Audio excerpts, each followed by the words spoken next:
Hello bachon, let's read the question. The question says the decomposition of ammonia on tungsten surface at 500 Kelvin follows zero order kinetics. The half-life period of this reaction is 45 minutes when the initial pressure is 4 bar. The half-life period in minutes of the reaction when the initial pressure is 16 bar at the same temperature is. Option A 120 minutes, option B 60 minutes, option C 240 minutes, and option D 180 minutes. So first of all, let us check the key concept of the question. In this question we are talking about zero order reactions. तो zero order reactions जो होती हैं वो reactions होती हैं जिनमें rate जो होती है it does not depend on the concentration of the reactant. Suppose हमारा reactant A है तो उसकी concentration पे depend ही नहीं करती है rate. तो zero order जो reactions होती हैं उनके लिए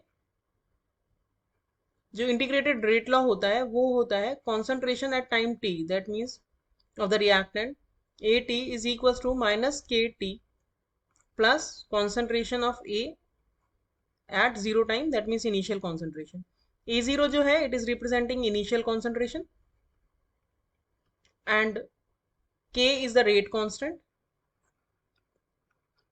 T is the time and AT is the concentration of the reactant at time t.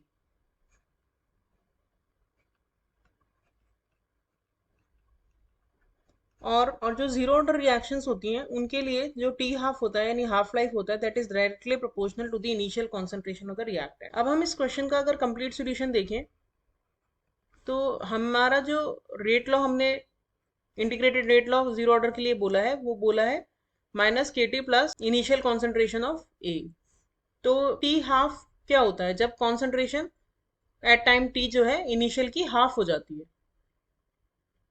तो ये A0/2 हो जाएगा. तो इसे हम रखेंगे अगर यहाँ पे तो A0/2 is equal to minus K T half plus A0 और we can say A0/2 is equal to K T half और यहाँ से हम टी हाफ का अगर वैल्यू देखें तो T half is equal to A0/2 के.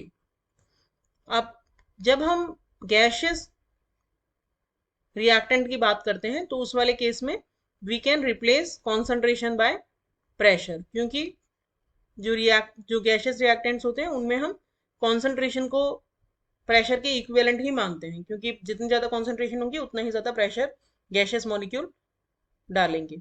तो इनिशियली जो टी हाफ 1 था और बाद में जो टी हाफ हो गया ये हो जाएंगे इनिशियल कॉन्सेंट्रेशन 1 और इनिशियल कॉन्सेंट्रेशन 2.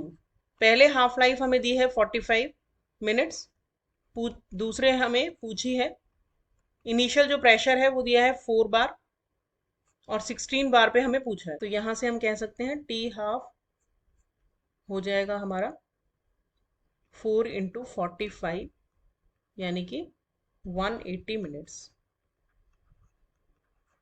क्योंकि यहां से हमने कहा है कि T half is directly proportional to the initial concentration और इनिशियल प्रेशर. तो अगर प्रेशर 4 टाइम्स कर दिया है तो टी हाफ भी 4 टाइम्स हो जाएगा. तो 45 का 4 टाइम्स हुआ 180 मिनट्स. तो हमारा करेक्ट ऑप्शन हो गया option D. Hope you understood the solution well. Thank you.